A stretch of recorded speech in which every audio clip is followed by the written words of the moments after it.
नमो नमः सुस्वागतम भवतां सर्वेषां हार्दिकं हार्दिकं अभिनंदनम।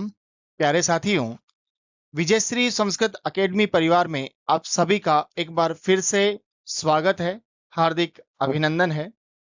साथियों, विगत कक्षा में हमने सीटेट में हुए जो परिवर्तन है, जैसे कि विशेष जो परिवर्तन था डेट को लेकर के, एग्जाम डेट को लेकर के, जो पहले 1 दिसंबर निर्धारित की गई थी, अब उसे बदल करके 15 दिसंबर कर दिया गया है।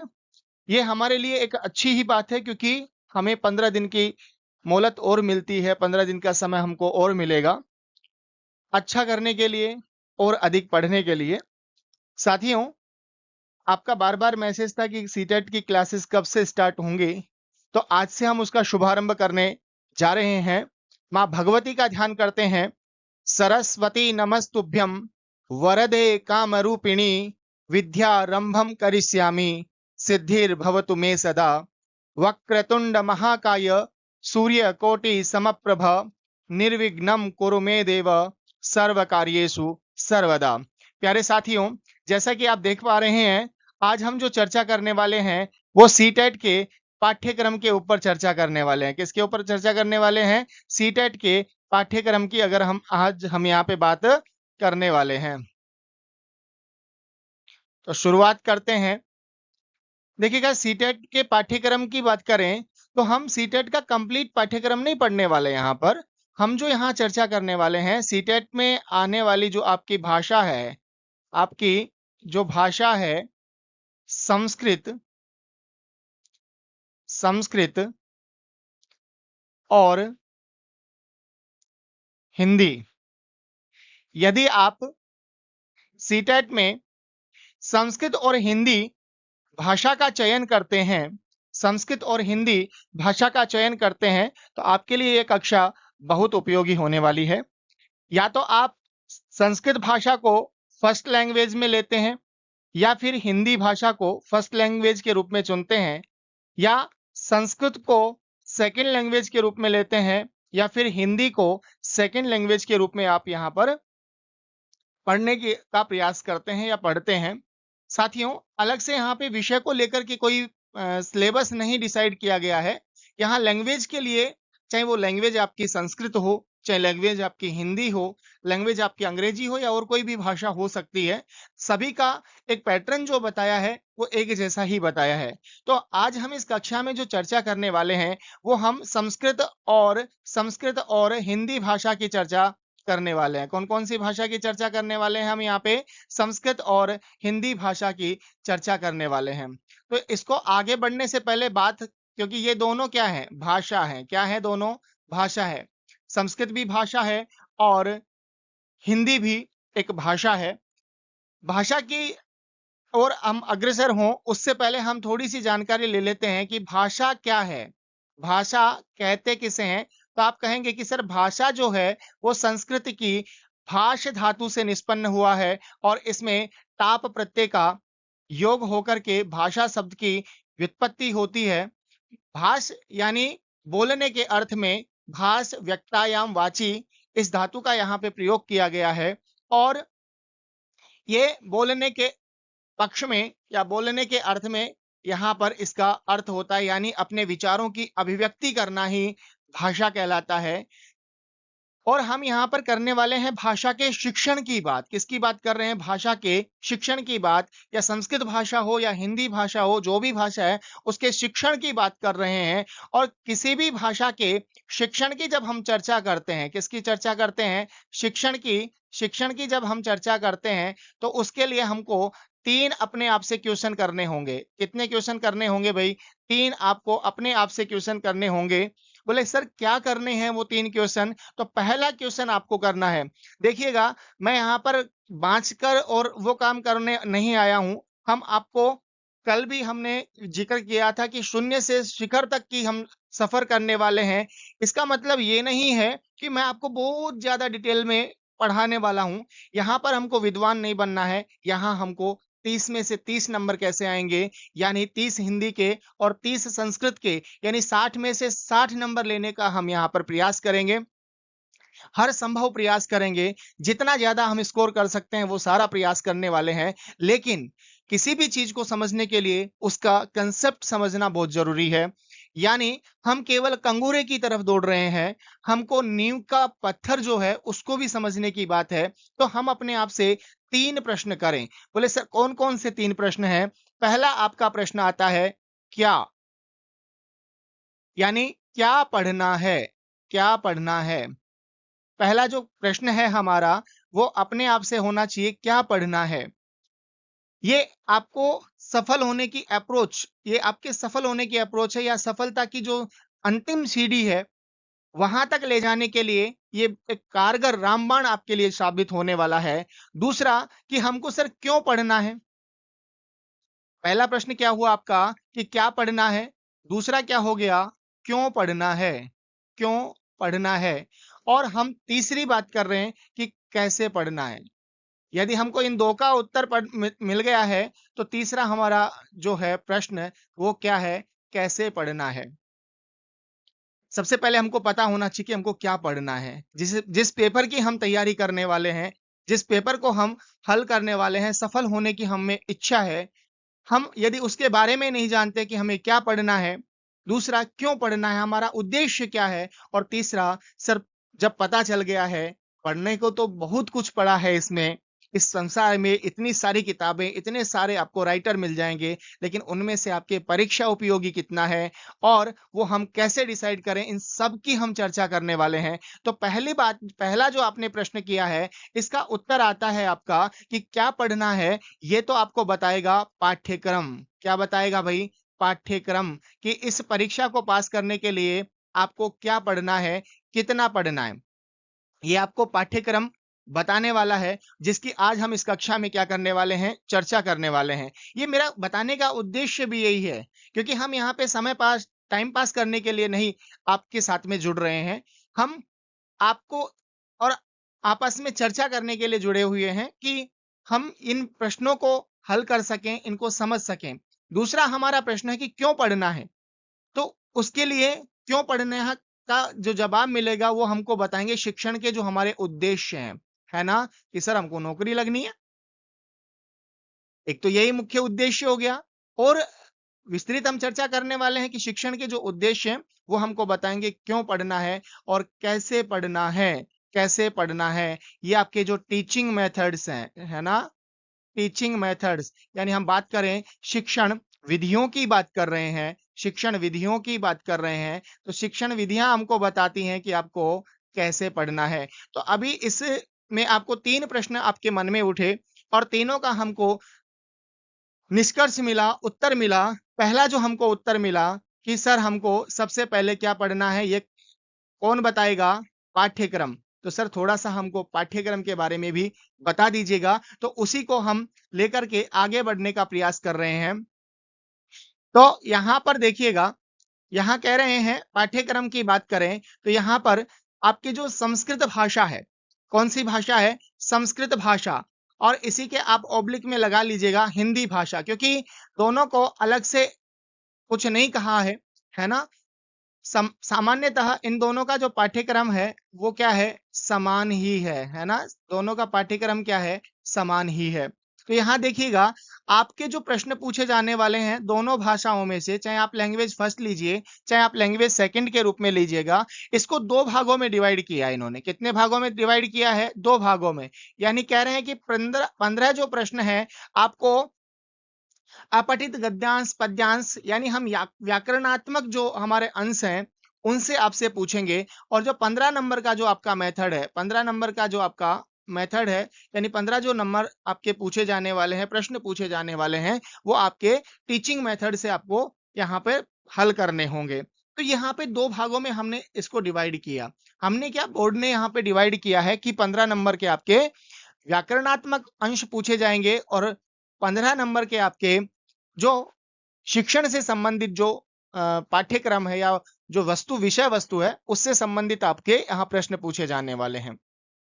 तो यहाँ देखिएगा, हिंदी और संस्कृत की बात करें तो ये लैंग्वेज फर्स्ट भी है और लैंग्वेज सेकंड के रूप में भी आपके पाठ्यक्रम में समाहित है। यानी आप अंत में हम डिस्कस भी करेंगे कि कौन सा आपके लिए उचित है। फर्स्ट लैंग्वेज आपको लेनी चाहिए, फर्स्ट कौन सी लैंग्वेज लेनी चाहिए, सेकंड में कौन सी रखनी चाहिए, इसके बारे में भी अभी हम चर्चा करने वाले हैं। तो यहाँ पर आप देख रहे हैं कि आपके एक है अपठित गद्यांश। क्या है?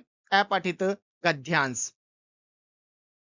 अगर आप भाषा फर्स्ट, भाषा आप यदि प्रथम चुनते हैं तो वहां पर आपको अपठित अंशों को पढ़ना है। जो कितने अपठित अंश हैं? 2 अंश हैं। कितने अंश हैं भाई? 2 अंश हैं। यानी 2 अंश कौन कौन से हो गए? तो एक हो गया आपका गद्य, एक होगा आपका पद्य। एक बात और समझ लीजिएगा, यहां पर बोर्ड कह रहा है कि हमको विद्वान की जरूरत नहीं है, हमें इतना ज्ञान चाहिए आपको भाषा का कि आपकी समझ बन पाए। क्या बन पाए? समझ बन पाए। यानी बोर्ड कहता है यहाँ पे कि आपको भाषा की क्या होनी चाहिए? समझ होनी चाहिए।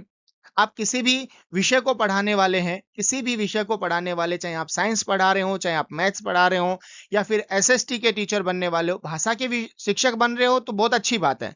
अगर इनके अलावा भी आप एसएसटी, मैथ्स, साइंस इनके शिक्षक बनने वाले हैं तो भी आपको क्या होनी चाहिए? भाषा की एक समझ होनी चाहिए। उसके बारे में यहाँ पे चर्चा कर रहे हैं। अब इसमें लैंग्वेज फर्स्ट में जो आपके 15 नंबर का जो पाठ्यक्रम है उसमें क्या-क्या पूछे जाने वाला है? तो आप कहेंगे कि सर अपठित अंशों के बारे में। बोले कितने अपठित अंश हैं? बोले 2 अंश हैं। पहला जो अपठित होगा उसमें से 8 क्वेश्चन पूछे जाएंगे और जो दूसरा अपठित है उसमें से 7 क्वेश्चन पूछे जाएंगे। तो टोटल आपके कितने हो गए? 15 प्रश्न हो गए। वो चाहे आपकी भाषा हिंदी हो या भाषा आपकी संस्कृत हो, दोनों में आपका वो ही रहने वाला है। तो यहाँ पर अपठित यहाँ पर कहा है। अब गद्यांश में क्या क्या आता है? एक तो गद्य हो गया, एक नाटक का अंश भी हो गया, है ना? तो गद्य या नाटक, एक तो आपका ये प्रश्न हो सकता है। और गद्य के अंश में क्या कहा है यहाँ पर कि यह गद्य जो है आपका, ये साहित्यिक भी हो सकता है, वैज्ञानिक भी हो सकता है, कथात्मक हो सकता है, या फिर आपका तर्कपूर्ण हो सकता है। जब ये गद्य आपका कथात्मक होगा तो इसे हम नाटक कह देंगे। क्या कह देंगे भाई? नाटक कह देंगे इसको। तो जब ये कथात्मक रूप में आपको सुनाया जा रहा है, या फिर नाटक कब कहेंगे? जब संवादात्मक होगा, है ना? संवादात्मक होगा तब आपको इसको नाटक कह देना है। तो यहां से आपके संभावित क्या है? 8 प्रश्न पूछे जाने वाले हैं।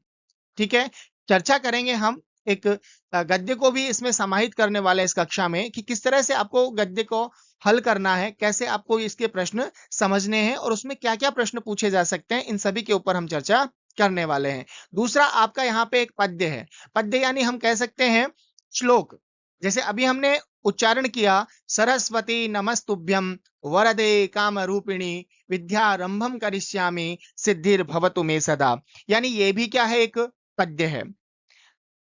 आलस्यम ही मनुष्याणाम शरीरस्थो महान रिपु नास्ति उद्यम समः बंधु कृत्वा यम नावसीदति। यानी ये पद्य हो गया। श्लोक, पद्य यानी आप जो अपनी भाषा में, संस्कृत भाषा की अगर हम बात करें तो यहाँ पे कहते हैं श्लोक। श्लोक को क्या कहते हैं? यहाँ पे पद्य कह के संबोधित कर रहे हैं। और ये जो गद्य और पद्य है ना, इन दोनों में आपकी क्या होनी चाहिए? समझ होनी चाहिए। आपको अनुमान लगाना है ना? अनुमान के आधार पर भी आपके प्रश्न पूछे जाएंगे। यानी समझ के आधार पे प्रश्न पूछे जाना है, आपको अनुमान के आधार पर प्रश्न पूछे जाना है, व्याकरणात्मक प्रश्न होंगे और आपकी मौखिक क्षमता पर क्या होंगे? यहाँ पे प्रश्न पूछे जाएंगे। बोले सर ये कैसे प्रश्न रहने वाले हैं? तो हम गद्यांश के माध्यम से भी इसको क्या करने वाले हैं? समझने वाले हैं, है ना? गद्यांश के माध्यम से क्या करने वाले हैं? समझने वाले हैं। तो बात समझ में आ गई होगी। अब आप कहेंगे कि सर लैंग्वेज फर्स्ट और लैंग्वेज सेकंड में क्या अंतर है? तो आप कहेंगे यहाँ पर आपको उत्तर मिलेगा, वहां भी 2 ही अंश होने वाले हैं। यहाँ पर एक आपका गद्य है, एक आपका पद्य है। जबकि जबकि भाषा सेकंड की बात करूं, भाषा द्वितीय की बात करूं, तो यहाँ पर दोनों अंश ही क्या होंगे? आपके अदृश्य यानी गद्यांश होंगे। अदृश्य कह लीजिएगा या आप अपठित कह लीजिएगा। अदृश्य का मतलब हो गया कि आपने नहीं देखा है, अपठित का मतलब भी हो गया कि आपने पहले नहीं पढ़ा है। तो यहाँ पर दोनों क्या होने वाले हैं? 2 गद्यांश आपके आने वाले हैं। जबकि जबकि आपका जो भाषा प्रथम है उसमें एक आपका गद्य है और एक आपका पद्य है। एक आपका गद्य है और एक आपका क्या है? पद्य है। यानी यहाँ पर दोनों ही क्या होने वाले हैं, आपके गद्य होने वाले हैं। एक गद्य से 8 प्रश्न पूछे जाने वाले हैं और दूसरे से 7। ऐसे कुल मिलाकर के यहाँ पे टोटल कितने प्रश्न पूछे जाएंगे, 15 प्रश्न पूछे जाएंगे। तो यहाँ कह रहे हैं कि सर इन गद्यों में किस तरह के प्रश्न पूछे जा सकते हैं, तो यहाँ पे कह रहे हैं कि ये विवेचनात्मक हो सकते हैं। यानी ये जो प्रश्न हैं आपके, ये कैसे हो सकते हैं, बोले विवेचनात्मक हो सकते हैं, साहित्यिक हो सकते हैं, या आपके कथात्मक हो सकते हैं, या वैज्ञानिक तर्क से संबंधित होते हैं। और इनमें क्या होगी, वही बात है जो आपके लैंग्वेज फर्स्ट में जो बताया है कि समझ के आधार पर प्रश्न होंगे, व्याकरण के आधार पर प्रश्न होंगे, और आपकी मौखिक जो क्षमता है उसके आधार पर आपसे प्रश्न पूछे जाने वाले हैं, है ना। तो यहाँ पर भी आपको घबराना नहीं है ना, कि भी क्या होगा, किस तरह से होगा, बहुत सरल होता है। बस आपकी समझ अगर बन गई ना, हम यहाँ पर इस बिंदु पर फोकस करेंगे, पढ़ाने पे फोकस नहीं करेंगे। पढ़ तो आप स्वयं भी लेंगे, किसी भी किताब, किसी भी गाइड से आप क्या कर लेंगे, पढ़ लेंगे। लेकिन हम यहाँ पढ़ाने के लिए नहीं, हम क्या नहीं करने के लिए आए हैं भाई, यहाँ पे पढ़ाना नहीं है हमको, हमको यहाँ पे समझाना है कि इसको किस तरह से, प्रश्न पत्र को किस तरह से हल करें कि हमको 30 में से 30, यानी दोनों भाषाओं की बात करूं तो 60 में से हमें 55 प्लस तो कम से कम मिल ही जाए, और 60 में से 60 की हम क्या करेंगे, कोशिश करेंगे, समझने का प्रयास करेंगे। तो बात समझ में आ रही होगी। आगे बढ़ते हैं हम इसमें। यहां पर एक बात और कही है, यहाँ पर एक टॉपिक देखिए, यहाँ पर लिखा है कि संस्कृत व्याकरण। क्या लिखा है यहाँ पे, संस्कृत व्याकरण। तो संस्कृत व्याकरण से रिलेटेड क्या कहा है यहाँ पे, आप संस्कृत व्याकरण कह लीजिएगा या फिर यहीं पर कह लीजिएगा हिंदी व्याकरण, है ना। हिंदी, संस्कृत और हिंदी, संस्कृत और हिंदी। तो इसके लिए क्या कहा है कि आप, है ना, कक्षा आपकी जो कक्षा आपकी प्रथम कक्षा से लेकर के और 8वीं कक्षा के विस्तृत पाठ्यक्रम के लिए कृपया एनसीईआरटी पाठ्यक्रम और पाठ्य पुस्तकें देखें। ये मैंने नहीं लिखा है यहाँ पर, ये मैंने नहीं लिखा है, सीबीएसई का जो क्या नाम है बुलेटिन इन्होंने कल प्रकाशित किया था, उसमें आपको पाठ्यक्रम के जब अंत में आप देखेंगे प्रश्न नंबर 13 पे, तो वहां पर एक ये नोट डालकर दिया हुआ है कि आपको अगर इसका विस्तृत और देखना है तो आपको क्या कहना है, कक्षा 1 से लेकर के 8वीं तक की जो पाठ्य पुस्तकें हैं, है ना, उनका जो पाठ्यक्रम है, उनका जो सिलेबस है, वो आपको विस्तृत रूप से देखना है। उसके अलावा और कुछ करने की जरूरत नहीं है। तो यहाँ पर जब अगर हम बात करते हैं कक्षा 1 से लेकर के 8वीं तक की जो पाठ्य पुस्तकें हैं, उनके आधार पर अगर मैं चर्चा करूं तो आपका जो पाठ्यक्रम है वो क्या क्या हो सकता है, यानी व्याकरण से संभावित प्रश्न क्या क्या हो सकते हैं। तो पहला, अगर हमको संस्कृत पढ़ना है, संस्कृत को समझना है, तो उसके लिए दो चीजें तो बिल्कुल समझ लीजिएगा। सामान्यतः, ज्यादा मैं ये नहीं कह रहा कि संस्कृत के सारे ही आप रूप याद कर लीजिएगा, संस्कृत के आप सारे ही धातु रूप, शब्द रूप याद कर लीजिएगा, मैं ऐसा बिल्कुल भी नहीं कह रहा हूं यहाँ पे आपको। लेकिन सामान्य जो शब्द हैं, जो आपको व्यवहार में या आपको प्रश्न को पढ़ने में, प्रश्न को समझने में जो आपकी सहायता करें, ऐसे प्रश्नों को आपको क्या करना है, यहाँ पे समझना है। दूसरा जो आपका है, यहाँ पे एक तो हो गया आपका शब्द रूप, एक प्रश्न आपका पूछा ही जाएगा, एक आपके गद्य से, एक आपके पद्य से, या फिर हम कहें कि दोनों में से भी एक एक प्रश्न यहाँ से पूछे जाने की पूरी पूरी संभावना है, और पूछा भी जाता है अगर आप पिछले प्रश्न पत्रों को देखते हैं तो। दूसरा है आपका धातु रूप, धातु रूप, यानी पहला आपका शब्द रूप हो गया, धातु रूप हो गया। जो प्रश्न अक्सर पूछे जा रहे हैं पिछले प्रश्न पत्रों के अनुसार, हम यहाँ पे चर्चा करें तो यहाँ पर आपको देखने को मिल रहा है, शब्द रूप हो गया, धातु रूप हो गया, एक आपका प्रश्न प्रत्यय से संबंधित होता है, एक प्रश्न आपका प्रत्यय से संबंधित होता है, एक प्रश्न आपका संधि से संबंधित होता है। संधि यानी एक या दो प्रश्न, यानी दोनों पद्यांश, दोनों गद्यांशों में भी आपसे प्रश्न पूछे जा सकते हैं, प्रत्यय भी पूछा जा सकता है, संधि भी। ये डिसाइड नहीं है कि कौन से में से क्या पूछा जाएगा, वो पाठ्य जो आपका गद्यांश या पद्यांश है उसकी विषय वस्तु के ऊपर निर्भर करता है कि वहां पे कौन सा आपसे प्रश्न बन रहा है। लेकिन ये ज्यादा डिटेल में नहीं, सामान्य आपसे ये प्रश्न पूछे जाएंगे। जो कक्षा अभी हमने यहाँ पे बात की है, कक्षा जो 1 से लेकर के 8वीं तक का जो लेवल है, उस लेवल पे आपसे प्रश्न पूछे जाएंगे। तो इसीलिए ज्यादा कठिन शब्द भी हमको याद नहीं करने हैं। प्रत्यय हो गए, संधि हो गई है, साथ में एक प्रश्न पूछा जाता है आपका समास से संबंधित। किससे संबंधित प्रश्न पूछा जाता है, समास से संबंधित हो गया।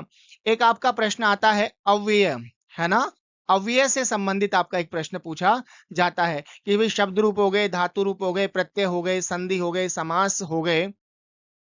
एक और प्रश्न की प्रकृति मैंने जब अभी जुलाई वाला जो प्रश्न पत्र था उसमें एक पूछा था इसने, धातु पदम या क्रियापदम, है ना, धातु रूप नहीं देकर के उसने पूछा था इस वाक्य में अत्र क्रियापदम किम अस्ति। तो क्रियापद, क्योंकि अगर आप यहाँ पर अपठित या पठित गद्यांश देखते हो तो वहां पर धातु रूप न बोल करके वहां पर, क्योंकि सीबीएसई जब पाठ्यक्रम बनाती है या प्रश्न पत्र वहां पर देती है तो वहां पर वो कहते हैं इत्यस्य वाक्यस्य क्रियापदम किम, अस्य कर्ता या कर्तुः क्रियापदम किम, या दूसरा कर्तृपदम, कर्तृपदम। तो यहां पर पूछ रहा है इसमें कर्ता, अगर आपसे कर्तृपदम पूछा जाता है तो वहां पे आपको याद रखना है कि क्या पूछना चाह रहा है आपसे, कर्ता पूछना है चाह रहा है, और क्रियापद अगर आपसे पूछ रहा है तो आपको उसकी वर्ब या आपको उसका धातु रूप बताना है ना, क्या बताना है उसमें, आपको धातु रूप के बारे में क्या करनी है, चर्चा करनी है। तो यहां पर क्या कह रहे हैं आपको, शब्द रूप हो गए, शब्द रूप को भी हम यहाँ पर खेल खेल में, है ना, हमारी जो एक सीरीज चल रही है खेल खेल में संस्कृत, उसमें बड़े मनोरंजक रूप से आपको क्या करने का प्रयास किया गया है, ये शब्द रूप धातु रूप याद करवाने का प्रयास किया गया है। आप चाहें तो यहाँ पर इसके पिछले जो वीडियोस हैं उसमें आप एक बार जाकर प्लेलिस्ट में आप चेक कर सकते हैं कि गीत के माध्यम से संस्कृत कैसे याद की जा सकती है, गीत के माध्यम से संस्कृत कैसे याद की जा सकती है। एक प्रश्न आपका यहाँ पे पूछा जाता है विभक्तियों से संबंधित, है ना, कौन किससे संबंधित, विभक्ति, कि इसमें कौन सी विभक्ति है या तृतीया विभक्ति का रूप क्या है, शब्द रूप की बात करें, विभक्ति की बात करें, विभक्ति हो गई आपकी। एक आपका विशेषण और विशेष्य से संबंधित प्रश्न आपका संभावित होता है, विशेषण और विशेष्य से संबंधित। तो ये सामान्य परिचय, मैं फिर कह रहा हूं कि ज्यादा विस्तार में नहीं, क्योंकि हमारा लेवल जो है वो 1 से लेकर के 8वीं तक का है। कौन सा लेवल है भाई, 1 से लेकर के कक्षा 1 पहली से लेकर के 8वीं कक्षा तक का हमारा स्तर है। इसीलिए हमको ये जो मैंने यहाँ पर लिखा है ये तो आपको सामान्य रूप से पता होना ही चाहिए।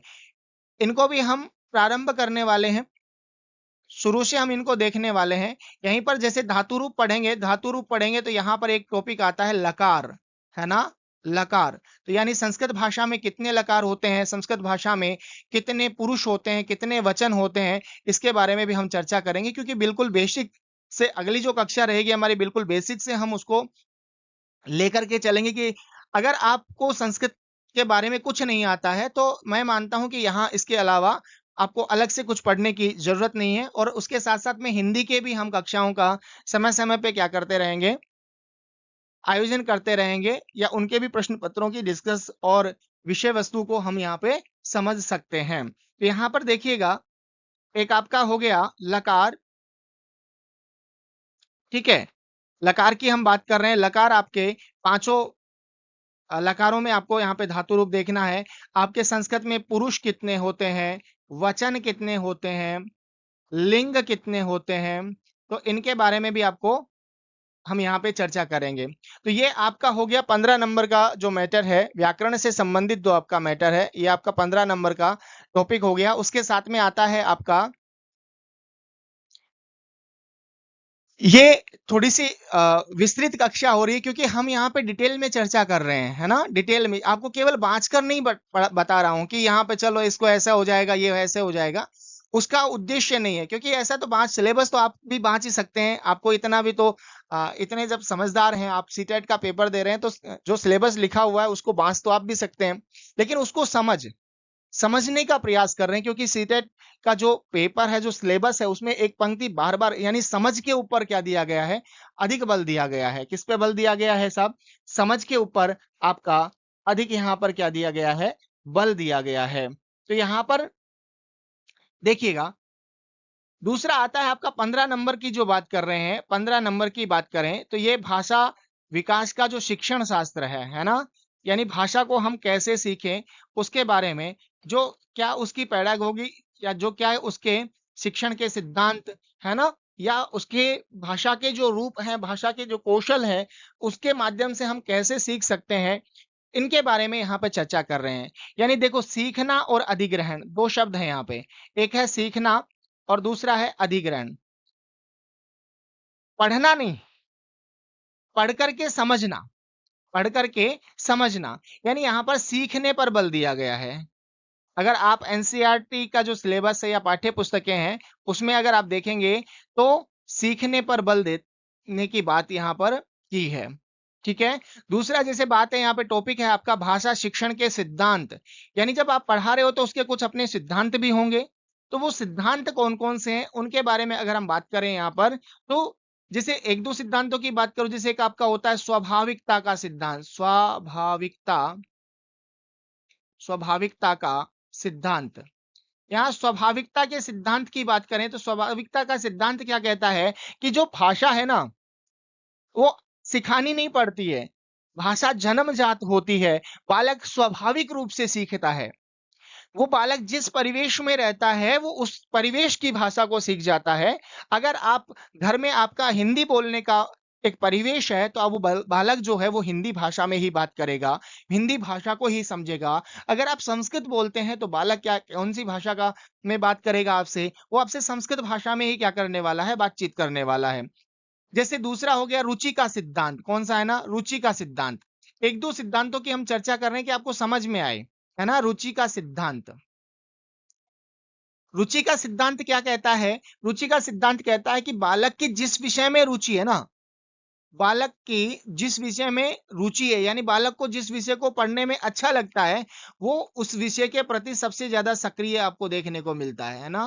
क्या होगा, वह बालक आपको सक्रिय मिलेगा उस विषय को पढ़ने में जिस विषय में उसकी रुचि है। तो इसीलिए एक शिक्षण का उद्देश्य होता है बालकों में उस विषय के प्रति रुचि उत्पादन करना। क्या करना, बोले सर ये सिद्धांत क्यों बताए गए हैं, हमें सिद्धांत क्यों बताए जा रहे हैं, तो कहने का मतलब यह हुआ कि बालकों को आपका जो विषय है, जो विषय आप पढ़ाने वाले हैं, आप चाहे संस्कृत पढ़ाएं, आप चाहे हिंदी पढ़ाएं, गणित पढ़ाएं, विज्ञान पढ़ाएं, या फिर आप एसएसटी पढ़ा रहे हैं, तो आपके विषय में रुचि कैसे उत्पन्न कर सकते हैं। तो ये आपका सिद्धांतों से आप क्या कर सकते हैं, हम सीखने का प्रयास करेंगे कि सिद्धांत में किस तरह से बात की गई है और किस तरह से हम इसको जानेंगे। एक दो सिद्धांतों की और बात करूं कि एक जो ये मुख्य मुख्य सिद्धांत है मैं उनकी चर्चा कर रहा हूं। यहां पर क्या कह रहे हैं कि वैयक्तिक भिन्नता का, है ना, वैयक्तिक भिन्नता का सिद्धांत। वैयक्तिक भिन्नता का सिद्धांत क्या कहता है कि बालक जो है ना, प्रत्येक आप कक्षा, जो भी कक्षा आप उठाएंगे, जो भी कक्षा आप देखेंगे, उसमें बालक अलग अलग उसकी भिन्नताएं होती है, अलग अलग उसकी अधिगम क्षमता वाले विद्यार्थी आपको कक्षा में देखने को मिलते हैं। जैसे आपका कक्षा में कुशाग्र बालक भी हो सकता है, जिसको आप होशियार बालक कहते हैं ना, इंटेलिजेंट बालक कह सकते हैं, कुशाग्र बालक हो सकता है। कक्षा में आपका एक एवरेज बालक होते हैं, यानी सामान्य बालक होते हैं। कक्षा में जो विद्यार्थी होते हैं एक तो कुशाग्र प्रवृत्ति के होते हैं, एक सामान्य प्रवृत्ति के होते हैं। सामान्य यानी जिसको आप एवरेज कहते हैं। एक मंद बुद्धि, मंद बुद्धि का मतलब वो ये नहीं है कि वो कुछ नहीं जानता, वो हो सकता है आपके पढ़ने में कमजोर हो लेकिन वो खेलने में क्या है, बहुत अच्छा है। वो किसी गेम को इतने अच्छे से खेलता है कि उसके बराबर का कोई प्लेयर नहीं है। तो कहने का मतलब केवल एक विषय को नहीं देखना हमको। यहाँ पर आगे जो चर्चा कर रहे हैं, यहाँ पे एक बिंदु है आपके उपचारात्मक शिक्षण। तो उपचारात्मक शिक्षण में क्या कह रहे हैं, उपचारात्मक शिक्षण में यही तो कह रहे हैं कि जहां पे उसकी कमियां हैं उनको दूर करने का क्या करेंगे हम यहाँ पे प्रयास करते हैं, है ना। तो बालक का यहाँ पर एक विषय को लेकर के आप नहीं उसका डिसीजन कर सकते हैं कि बालक किस तरह का है। बालक के सर्वांगीण, बालक के सर्वांगीण विकास पर क्या दिया गया है, बल दिया गया है। यानी शिक्षण की जो शैली है, शिक्षण की जो पद्धति है, इसमें बालक के सर्वांगीण विकास के बारे में बात की गई है। यानी वो पढ़ने में भी अच्छा हो, वो बाहर की जो एक्टिविटी है, शिक्षण के अतिरिक्त जो एक्टिविटी है उनमें भी उसकी भागीदारी होनी चाहिए। अगली बात कर रहे हैं यहाँ पे, देखिए अगला जो है, बाकी हम जब इस टॉपिक को पढ़ेंगे तो इसको डिटेल से जानने वाले हैं। आप निश्चिंत रहिएगा, आप जिस विश्वास के साथ हमसे जुड़ रहे हैं, आपके विश्वास के ऊपर खरा उतरने का हम प्रयास करेंगे, हर संभव प्रयास करेंगे। हमारा भी उद्देश्य यही है कि आपको अधिक से अधिक नंबर कैसे आ सकते हैं, 30 में से 30 आप नंबर कैसे लेके आ सकते हैं, उसकी क्या रूपरेखा हो सकती है, क्या रणनीति हो सकती है, उसके बारे में हम यहाँ पे चर्चा अवश्य रूप से करने वाले हैं और विस्तृत रूप से चर्चा करने वाले हैं। विस्तृत विस्तृत का मतलब ये नहीं है कि सब कुछ पढ़ा देना है, उतना जितना आपके परीक्षा के लिए उपयोगी है। पहले ही हमने प्रश्न पे चर्चा की थी, हमने क्या पढ़ना है, क्यों पढ़ना है और कैसे पढ़ना है। इस बात को, इस सूत्र को ध्यान में रखते हुए आपको अपनी तैयारी करनी है, क्योंकि अभी हमारे पास लगभग 80 दिन है और मैं मानता हूं कि 80 दिन में अगर हम रोजाना का 1 नंबर के हिसाब से भी तैयारी करेंगे तो 80 नंबर तो हमारे वैसे ही आ रहे हैं और कुछ आपका पूर्व ज्ञान भी है ना। तो निश्चित रूप से आप केवल 90 नंबर ही नहीं, या अलग अलग आपकी कैटेगरी के अनुसार जो आपका क्राइटेरिया दिया गया उतने ही नंबर नहीं, आप एक अच्छा स्कोर करने वाले हैं, है ना। सुनने और बोलने की भूमिका, यानी भाषा का कार्य और बच्चे इसका उपयोग कैसे करते हैं। देखो यहां पर दो बात कही है, सुनना और बोलना, सुनना और बोलना। आप अभी आगे हम चर्चा करने हैं कि भाषा के 4 कौशल हैं, है ना। भाषा के कितने कौशल हैं? 4 कौशल हैं। सुबोपल्ली की जो बात करते हैं या आप LSWR की बात करते हैं, यानी सुनना, बोलना, पढ़ना और लिखना।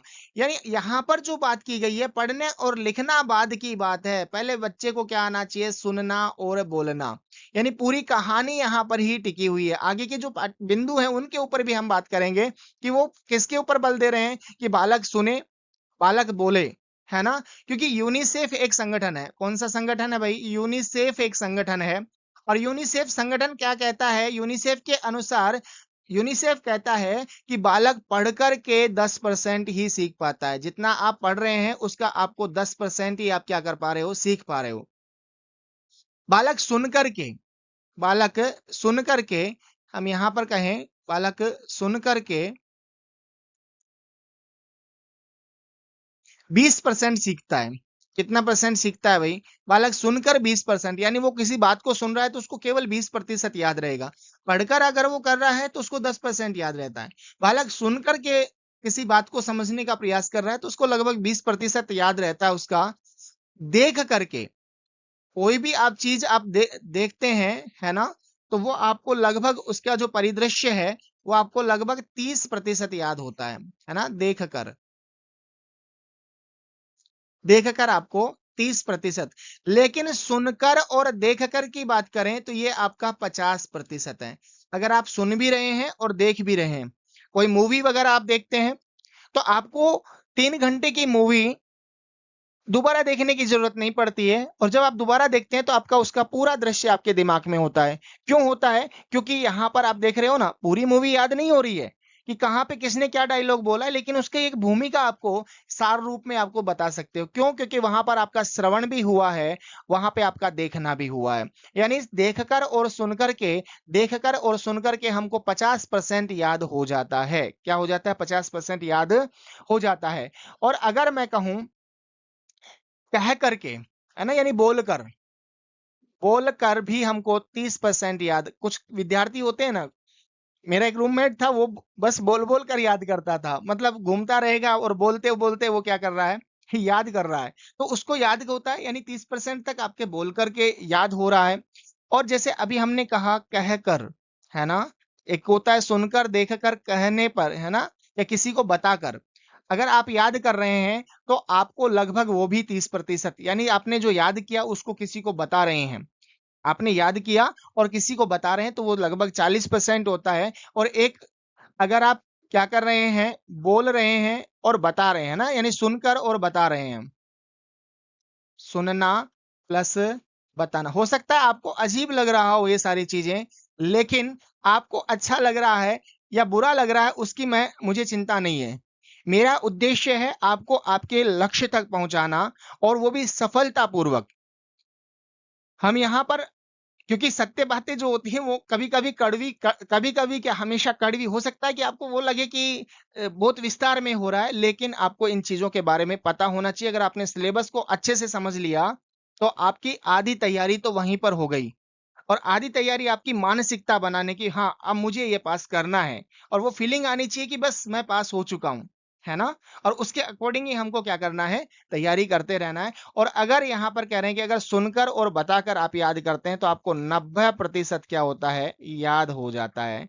मैं तो मेरी बता रहा हूँ, क्योंकि जब मैं पढ़ाने के लिए पढ़ता हूँ, पढ़ाने के लिए, क्योंकि याद कर रहा हूँ सुन करके और फिर मैं आप लोगों को बता रहा हूँ, जैसे आपके साथ डिस्कस कर रहा हूँ। तो एक बार में थोड़ा-सा लगता है कि देखकर बताएँ, लेकिन वो 2-3 बार करने के ऊपर लगभग वो क्या हो जाता है, टॉपिक याद हो जाता है। कभी आपके मन में प्रश्न नहीं आता कि जो टीचर्स पढ़ाते हैं उनको याद कैसे हो गया?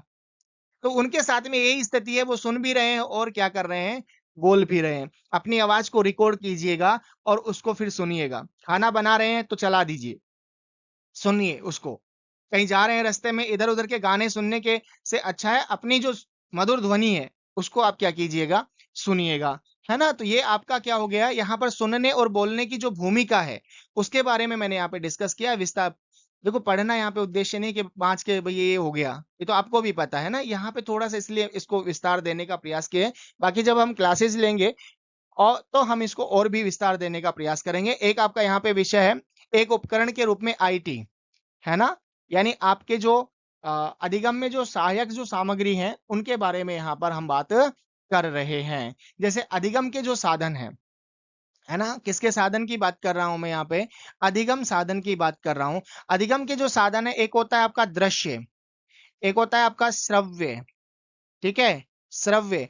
और एक होता है दृश्य श्रव्य, दृश्य श्रव्य।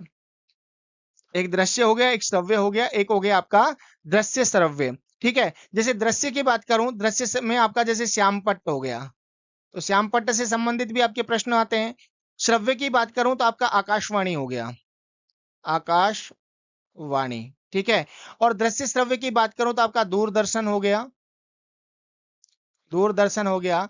आपका कंप्यूटर या लैपटॉप हो गया, कंप्यूटर या लैपटॉप हो गया। तो ये आपके किस में आते हैं, दृश्य श्रव्य में। दृश्य यानी जहां पर केवल देखकर सीख सकते हैं, श्रव्य यानी सुनकर सीख सकते हैं, और दृश्य श्रव्य जिसमें देखा भी जा सकता है और सुना भी जा सकता है। तो यहाँ पर सुनना और देखने की जो बात कर रही है, ये आज आप देख रहे हो कि उपकरण यानी ये आईटी जो टेक्नोलॉजी है, उसी के कारण हम आपके साथ में क्या कर रहे हैं, जुड़ रहे हैं। अभी तक केवल श्यामपट्ट से हमारी जो पढ़ाई हुई है वो श्यामपट्ट से हुई है, लेकिन अब एक डिजिटल प्लेटफॉर्म एक मिल गया है, तो यहाँ पे शिक्षा के क्षेत्र में आप कैसे उसको उपयोग में ला सकते हैं, तो उसके बारे में भी यहाँ से आपके एक समझ, आपकी एक जो विषय को सीखने की जो प्रवृत्ति है, उसके बारे में यहाँ पे क्या करने वाले हैं, डिस्कस करने वाले हैं। आगे देखिएगा यहाँ पे क्या कह रहे हैं, आगे चलें तो यहाँ क्या कह रहे हैं कि विचारों को मौखिक और लिखित रूप में संप्रेषित करने के लिए भाषा सीखने में व्याकरण की भूमिका पर आलोचनात्मक परिप्रेक्ष्य। यानी जब आप सामान्य रूप से जब बोलना सीख जाते हैं तो उसमें कुछ त्रुटियां होती हैं। यानी कहीं पर आपने कर्ता सही नहीं लगाया, कहीं पर आपने क्रिया सही नहीं लगाया, क्रिया का रूप कभी गलत है, कभी कर्ता का सामंजस्य नहीं हो रहा है। भाषा के रूप में ठीक है ना? सह गच्छति वाक्य शुद्ध है, लेकिन अगर आप बोलोगे अहम गच्छति, तो भाषा की दृष्टि से, वो बोलने की दृष्टि से एक तरह से ठीक होगा, क्योंकि भाषा विचारों को अभिव्यक्त करने का साधन है। लेकिन अगर आप परीक्षा की दृष्टि से कहेंगे कि अहम गच्छति, तो वो वाक्य अशुद्ध हो जाएगा। तो भाषा को सीखने में भी व्याकरण की अपनी एक भूमिका है, उसके ऊपर भी हम क्या करने वाले हैं, विस्तार से चर्चा करने वाले हैं। आगे कह रहे हैं विविधतापूर्ण कक्षा में भाषा शिक्षण की चुनौतियां। जैसे आप सीटेट देने के बाद में, सीटेट की परीक्षा उत्तीर्ण करने के बाद में जो सेंटर की जो वैकेंसीज हैं, है ना, केंद्रीय स्तर की जो परीक्षाएं हैं, जैसे आपका केवीएस हो गया, आपका ईएमआरएस हो गया, आपका नवोदय स्कूल का हो गया, नवोदय का हो गया है। तो ये जो जितने भी विद्यालय हैं, इसमें आप एलिजिबल हो जाते हैं परीक्षा देने के या परीक्षा लिखने के, आप क्या हो जाते हैं, एलिजिबल हो जाते हैं। तो अब यहाँ पर ऐसा तो है नहीं कि जैसे आप हरियाणा से हैं या राजस्थान से हैं तो आपको पोस्टिंग वहीं मिलेगी। ऐसी बाध्यता नहीं है, ऐसी जरूरी नहीं है कि वहीं आपको पोस्टिंग मिले। आपको साउथ भी भेजा जा सकता है, आपको जम्मू कश्मीर की तरफ भी भेजा जा सकता है, या हमारे जो सप्तभगिन्य जो राज्य हैं, उधर भी भेजा जा सकता है। तो ये कंपलसरी नहीं है ना कि आपको वहां की भाषा आती हो, या फिर आप जिस भाषा में बात कर रहे हो वहां के सभी बच्चे उस भाषा को समझ रहे हो। तो क्या कह रहे हैं कि जब विविधतापूर्ण है ना, कहीं पर भाषा की दृष्टि से क्या होगा, विविधतापूर्ण होगा, यानी विभिन्न विभिन्न भाषाओं को जानने वाले बोलने वाले विद्यार्थी होंगे, तो उस समय आपके सामने शिक्षण में क्या चुनौतियां आएंगी, है ना? शिक्षण में आपके सामने क्या चुनौतियां आएंगी और उन चुनौतियों का सामना आप किस प्रकार से करने वाले हैं, तो इनके बारे में यहाँ पर चर्चा की जाएगी। भाषा संबंधित जो कठिनाइयां आने वाली हैं, जो त्रुटियां होने वाली हैं, जो विकार उत्पन्न होने वाले हैं, उन विकारों का समाधान आप कैसे कर सकते हैं। इसीलिए इसीलिए भाषा प्रयोगशाला जो है, प्रयोगशाला, उनका क्या किया गया है, प्रारंभ किया गया है। यानी ऐसे विविधतापूर्ण भाषाई दृष्टि से जो विविधतापूर्ण अ, स्थान है या विद्यालय है, वहां पर भाषा प्रयोगशाला इत्यादि प्रकल्पों को सरकार के द्वारा, बोर्ड के द्वारा क्या किया जाता है, समय समय पर ऐसी योजनाएं लाई जा सकती हैं जिसमें कहीं का भी विद्यार्थी, कहीं का भी शिक्षक एक दूसरे में आपस में सामंजस्य क्या कर सके, बैठा सके। एक है आपका भाषा के कौशल। भाषा के कौशल ये बहुत ही महत्वपूर्ण प्रश्न है और यहाँ से 1 से 2 प्रश्न आपके पूछे जा सकते हैं, पूछे जाते ही है। जैसे अभी आपने देखा पीछे सुनना और बोलना भी वहां पर जिक्र किया था। ऐसे ही भाषा के 4 कौशल हैं। एक हो गया सुनना, मैं इसका कलर चेंज कर लेता हूं। एक हो गया आपका सुनना, एक हो गया बोलना, एक हो गया पढ़ना और लिखना। ये कितने हैं? 4 आपके कौशल हैं। यानी इसको हम कह देंगे श्रवण, श्रवण, भाषण, पठन और लेखन। यानी ये आपके कितने कौशल हैं? 4 कौशल हैं। इनका क्रम भी यही है, पहले सुनेगा, दोबारा बोलेगा, फिर पढ़ेगा और चौथे लिखने का। यानी बालक जन्म ले रही है, कहता है कि लाओ लाओ किताब लेके आओ, कॉपी लेके आओ, पेन लेके आओ, मुझे मेरे माता पिता के नाम बताओ, मैं नाम लिख लेता हूँ। ऐसा तो नहीं करता है वो, है ना? या किस किस को क्या क्या कह के बुलाना है, मुझे बता दो, एक पेन कॉपी दे दो, ऐसा भी नहीं करता है। क्या करता है बालक? सबसे पहले पहले वो 5-6 महीने 7 महीने तक सुनता है कौन क्या कह रहा है ना? उसके साथ में वो सामंजस्य बैठाने का प्रयास कर रहा है, उसके साथ तालमेल बैठाने का प्रयास कर रहा है। और फिर उसके बाद में वो जो जो शब्दों को सुनता है, जैसे सबसे ज्यादा वो माँ शब्द सुनता है ना? तो माँ के नजदीक सबसे ज्यादा रहता है, इसलिए प्राय वो प्रारंभिक जो शब्द बोलना सीखता है वो माँ शब्द बोलना सीखता है। यानी सुनने के बाद की जो प्रक्रिया है वो है बोलना। सुनने के बाद की प्रक्रिया है वो बोलना है। जब वो बोलना सीख जाता है, जब वो 1-2 साल 3 साल का बालक हो जाता है, बालिका हो जाती है, तो फिर हम उसको विद्यालय में एडमिशन करवाते हैं, यानी उसको पढ़ने के लिए भेजते हैं। पढ़ने के लिए भेजते हैं, वहां पे वो पढ़ने का प्रयास करता है और फिर वहां पे लिखने लिखने की प्रक्रिया भी वहां पे होती है। तो कहने का मतलब ये क्रमिक विकास है, क्रमिक विकास है। आज हमारे सामने समस्या क्यों आ रही है? आज हमें बार बार एक ही चीज को क्यों पढ़ना पड़ रहा है? क्योंकि हम सुनने और बोलने को छोड़ चुके हैं। हम किसके ऊपर ज्यादा फोकस करने लग गए हैं आजकल? लिखने और पढ़ने के ऊपर। किसके और के ऊपर? लिखने और पढ़ने के ऊपर। जैसे हमने पहले अभी बात की थी, यूनिसेफ का जो कहना है कि बोलकर और सुनकर जो बात कर रहे हैं वो 90% तक याद होती है हमको। कितने प्रतिशत तक? 90% तक क्या रहती हैं? याद रहती हैं। तो इसलिए समझिएगा कि जो यहाँ पर बातें की जा रही हैं वो बहुत ही क्या है, आपके लिए कारगर है। आगे देखिएगा, इनको डिटेल में पढ़ने वाले हैं। भाषा की समझ, भाषा की समझ, समझ क्या है? प्रवीणता का मूल्यांकन, यानी बोलना। देखिए फिर वही बात आ रही है, बोलना, सुनना, पढ़ना और लिखना। यानी ये 4 जो आपके भाषा के कौशल हैं, किसी भी भाषा को, ऐसा नहीं है कि आपके संस्कृत में, आपके हिंदी में, अगर आप अंग्रेजी भाषा सीखना चाहते हैं, कन्नड़ सीखना चाहते हैं, मलयालम सीखना चाहते हैं, कोई भी भाषा आप सीखना चाहते हैं, तो आपको इसका क्रमिक रूप से ही उपयोग करना चाहिए। यानी बोलना, सुनना, सुनना, बोलना, फिर पढ़ना और फिर लिखना। ये इसका एक क्रमिक क्रम है और इस क्रम के बारे में भी कई बार प्रश्न पूछ लिया जाता है। और मैं फिर कह रहा हूं, देखिए यहां पर भी क्या कह रहे हैं कि भाषा की समझ, भाषा को पढ़ना नहीं है, रटना नहीं है, उसको समझना है। आप में वो समझ विकसित होनी चाहिए। आगे देखिएगा, एक आपके हैं शिक्षण अधिगम सामग्री, है ना? पाठ्य बिंदु क्या है? शिक्षण अधिगम सामग्री की बात कर रहे हैं हम यहाँ पे। शिक्षण अधिगम सामग्री की बात कर रहे हैं। तो शिक्षण अधिगम जो सामग्री है आपके, है ना, अभी मैंने कहा, पहले भी बताया कि एक तो दृश्य सामग्री हो गई आपके, एक आपके श्रव्य सामग्री हो गई है, एक आपके दृश्य श्रव्य सामग्री हो गई है, दृश्य श्रव्य सामग्री हो गई है। तो आपके दृश्य में कौन कौन से आ गए, जैसे भी श्यामपट्ट की बात की हमने, श्यामपट्ट की बात की है, एक आपके पाठ्य पुस्तक हो गई है, पाठ्य पुस्तक भी आपके किस में आती है, दृश्य में आती है, पाठ्य पुस्तक, ठीक है। श्रव्य की बात करें तो आपके आकाशवाणी हो गई है, दृश्य श्रव्य में आपके दूरदर्शन हो गया है, जो दूर से दर्शन करवा दे हैं दूरदर्शन हो गया, आपका कंप्यूटर है, इत्यादि और भी बहुत सारे होते हैं, उनके बारे में भी बात करेंगे। तो ये आपके पढ़ने और पढ़ाने की जो प्रक्रिया है उसको थोड़ा रुचिकर बना देते हैं, क्योंकि अभी हमने एक सिद्धांत में बात की थी ना, रुचि का सिद्धांत। रुचि के सिद्धांत का मतलब क्या है कि अब विषय को आप रुचिकर बना दो, कि बालक को फिर कहना नहीं कि पढ़ेगी तू पढ़ ले, है ना, वो अपने आप ही उस विषय के प्रति क्या हो, सजग हो जाए, सतर्क हो जाए। एक शब्द आया यहाँ पे, पाठ्य पुस्तक। क्या है पाठ्य पुस्तक? बोले पाठ्य पुस्तक क्या है?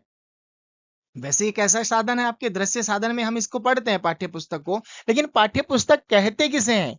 पाठ्य पुस्तक कहते हैं एक सुनिश्चित शिक्षा के स्तर पर प्रयोग के लिए एक सुव्यवस्थित ढंग से जो तैयार की गई पाठ्य सामग्री है ना, यानी व्यवस्थित पाठ्य सामग्री। एक स्तर, कक्षा का एक स्तर की बात करें, है ना, यानी शिक्षा का जो एक स्तर है, जब आप कक्षा 6 के यदि विद्यार्थी को बात कर रहे हैं, पढ़ाने की विचार कर रहे हैं, तो कक्षा शिक्षा का क्या हो गया, स्तर, है ना। शिक्षा के स्तर के अनुसार एक सुव्यवस्थित शिक्षण सामग्री, सुव्यवस्थित शिक्षण सामग्री की बात करूं, यानी सुव्यवस्थित ढंग से तैयार की गई आपकी जो पाठ्य सामग्री है, शिक्षण सामग्री है, उसी को किस नाम से जाना जाता है? सामग्री। उसको ही आप पाठ्य पुस्तक के नाम से जानते हैं, यहाँ से भी प्रश्न पूछे जाते हैं। मल्टीमीडिया सामग्री, मल्टीमीडिया की बात करें तो आज इन मल्टीमीडिया के कारण ही आज हम आपसे जुड़ पा रहे हैं, है ना, या डिजिटल जो इंडिया है इसकी बात कर रहे हैं, है ना, डिजिटल, या फिर हम ये कहें कि जो शिक्षा में नवाचार हो रहे हैं, इसके कारण ही इस मीडिया का बहुत ही क्या है, उपयोग है। आपके पास में मोबाइल वगैरह, आप लैपटॉप वगैरह से कक्षा को देख रहे होंगे, तो ये आपका और हमारा एक जुड़ने का एक माध्यम बन गया है ना। तो ये शिक्षा में क्या है कि इसकी महत्वपूर्ण भूमिका है, अगर हम इसका सही उपयोग करते हैं तो। अभी बात कर रहे थे हम कक्षा का बहुभाषी संसाधन, यानी कक्षा में बहुभाषी अगर बच्चे हैं, अधिक भाषाओं को बोलने वाले, तो उनके लिए किन किन संसाधनों की बात कर सकते हैं। विशेष रूप से चर्चा कर रहे थे भाषा प्रयोगशाला, भाषा प्रयोगशाला, भाषा प्रयोगशाला, है ना, इत्यादि अनेक प्रकल्प हैं, अलग अलग जगह अनेक प्रकल्पों की यहाँ पे चर्चा की जाती है। एक है आपका उपचारात्मक शिक्षण, भाई इसको अच्छे से पढ़ लेना, वैसे पढ़ना तो हमको सब कुछ ही है, लेकिन यहाँ से हर बार 1 से 2 प्रश्न यहाँ पे पूछे ही जाते हैं, यानी उपचारात्मक शिक्षण से संबंधित आपके 1 से 2 प्रश्न आपके पूछे ही जाते हैं। यानी उपचारात्मक शिक्षण किसके लिए होता है? जो पढ़ने में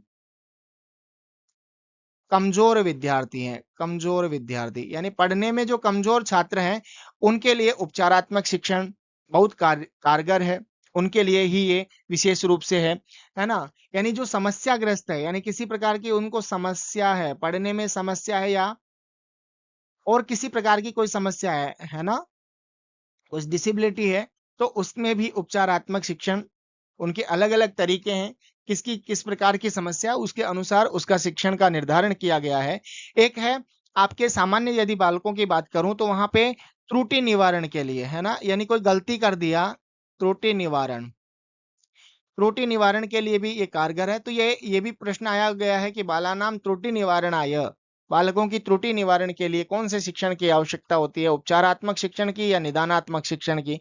ऐसे इस तरह से प्रश्न वहां पे पूछे जाते हैं। तो ये आपका शिक्षण से संबंधित पोर्शन हो गया है, और यहाँ से संभावित कितने प्रश्न पूछे जाने वाले हैं? 15 प्रश्न, यानी 15 प्रश्न आपके गद्यांश पद्यांश से। भाषा अगर प्रथम आप लेते हैं, और वैसे हिंदी या संस्कृत में से एक भाषा तो आप लेंगे ही, और 15 प्रश्न ही आपके जो शिक्षण की जो गतिविधियां हैं, यानी हम ये करें कि भाषा शिक्षण की जो बात कर रहे हैं, उसमें भी आपके कितने प्रश्न पूछे जाने वाले हैं? 15 प्रश्न आपके पूछे जाने वाले हैं। तो मैं मानता हूं, यानी आज की जो हमने पाठ्यक्रम की जो चर्चा की है, पाठ्यक्रम की जो हमने बात की है, ठीक है, चाहे वो भाषा आपके फर्स्ट हो, भाषा की बात करूं, कौन सी भाषा, चाहे आपकी भाषा आप फर्स्ट ले रहे हैं या सेकंड ले रहे हैं, भाषा सेकंड, देखो संस्कृत भाषा सेकंड के रूप में लेने से आपको दोनों ही गद्यांश, क्योंकि हिंदी आप क्या कर लेते हैं, सामान्य रूप से समझ लेते हैं, आपको पढ़ने में भी आ जाती है, लेकिन बहुत से विद्यार्थियों का ये मन में रहता है कि सर मुझे तो पढ़ना भी नहीं आता है संस्कृत। तो हम यहाँ पर सिखाएंगे, पूरी किताब पढ़ना नहीं सिखाएंगे, लेकिन इतना आपको जरूर सिखा देंगे कि आप उस लाइन को पढ़ करके उसका सामान्य अर्थ निकाल सको कि ये कहना क्या चाह रहा है। ठीक है, तो यहाँ पर दोनों ही गद्यांश होते हैं, इसीलिए थोड़ा प्रश्नों को हल करने में एक सुविधा होती है, इसलिए संस्कृत को प्रायः सेकंड लैंग्वेज के रूप में अधिकांश विद्यार्थी लेते हैं। अगर आपको पढ़ने में और समझने में कोई दिक्कत नहीं है, तो आप फर्स्ट लैंग्वेज के रूप में भी, अगर आप संस्कृत के विद्यार्थी हैं तो आपको फर्स्ट लैंग्वेज ही लेना चाहिए। नहीं तो अगर आप ये चाहते हैं कि संस्कृत के मैं अधिक से अधिक प्रश्न हल कर पाऊं, और क्योंकि वहां पे श्लोक में से उसके संधि यानी टुकड़े कर करके उस प्रश्न का उत्तर निकालने में थोड़ी सी क्या होती है, कठिनाई होती है, जो संस्कृत भाषा को बहुत समय बाद में क्या कर रहे हैं, पढ़ रहे हैं। इसलिए प्राय जो सजेशन दिया जाता है वो संस्कृत आप सेकंड लैंग्वेज के रूप में क्या लें, और हिंदी को आप फर्स्ट लैंग्वेज के रूप में चुनें। ठीक है, फिर भी आप अपनी सुविधा के अनुसार संस्कृत भी फर्स्ट लैंग्वेज के रूप में ले सकते हैं और हिंदी भी आप सेकंड लैंग्वेज के रूप में ले सकते हैं। तो यहाँ पर आपके व्याकरण के संबंध में, व्याकरण से संबंधित जो प्रश्न है, व्याकरण से संबंधित जो प्रश्न है वो आपके 15 प्रश्न है, 15 प्रश्न आपके व्याकरण से संबंधित हैं, और 15 ही प्रश्न आपके शिक्षा शास्त्र यानी शिक्षण शास्त्र की बात करूं, शिक्षण शास्त्र की, ठीक है ना, शिक्षण शास्त्र की बात करूं तो 15-15 आपके यहाँ पे क्वेश्चन आने वाले हैं, और प्रत्येक प्रश्न का जो है मार्क, अगर मार्क्स की बात करूं तो वो एक एक नंबर का है, और टोटल आपके 30 नंबर की यहाँ पे एक भाषा के लिए है ना, और दोनों भाषाओं की बात करें तो यहाँ पे 60 नंबर की बात है। तो आपने जिस तरह से विस्तार से जो हमने 3 प्रश्न किए थे, क्या पढ़ना है, क्यों पढ़ना है और कैसे पढ़ना है, तो हमको एक पहला जो प्रश्न है उसका उत्तर मिल चुका है कि हमारा जो पाठ्यक्रम है वो हमने डिस्कस कर लिया है कि हमको क्या पढ़ना है और किस हिसाब से पढ़ना है और कितना पढ़ना है। ठीक है ना, और आप ये देखिएगा कि व्याकरण की बात हो या फिर गद्यांश पद्यांश को हल करने की बात हो, वो लगभग आप अगर संस्कृत को करते हैं तो उसके साथ साथ हिंदी के प्रश्न भी आप बहुत अच्छे से हल कर पाते हैं, क्योंकि हिंदी जो भाषा है वो संस्कृत से ही क्या है, उत्पत्ति हुई है, यानी हम ये कहें। और दूसरी एक विशेषता ये भी है कि दोनों की जो लिपि है वो एक जैसी है, यानी दोनों की जो लिपि है वो देवनागरी लिपि है। कौन सी लिपि है भाई, देवनागरी लिपि है।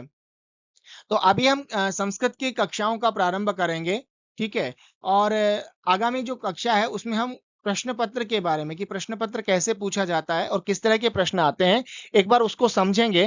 प्रश्न पत्र हल करने के बाद एक बार आपकी पाठ्यक्रम से आप उसका तालमेल बैठा पाएंगे, एक समझ बनेगी, और उस समझ के आधार पर ही हम क्या करने वाले हैं, आगे का जो हमारी जो आगे की यात्रा है उसका शुभारंभ करने वाले हैं। इसीलिए मैं आप सभी के सफल होने की शुभकामनाएं करता हूं, यही उम्मीद रखता हूं कि आप निश्चित रूप से अपने लक्ष्य को प्राप्त करेंगे, क्योंकि परिंदों को मिलती है मंजिल यकीनन, परिंदों को मिलती है मंजिल यकीनन, फैले हुए उनके पर बोलते हैं, जो लोग रहते हैं खामोश अक्सर, जमाने में उनके हुनर बोलते हैं, जमाने में उनके हुनर बोलते हैं। तो मैं आपसे यही कहूंगा कि बड़ी शांति से, बड़ी शिद्दत से आप तैयारी करें, आप अपने लक्ष्य को निश्चित रूप से हासिल करेंगे। इन्हीं शुभकामनाओं के साथ हृदय से आपको बहुत बहुत धन्यवाद, साधुवाद। आज के लिए इतना ही, मिलेंगे फिर आगामी कक्षा में, तब तक के लिए नमस्कार, धन्यवाद, नमो नमः, पुनः मिलामः।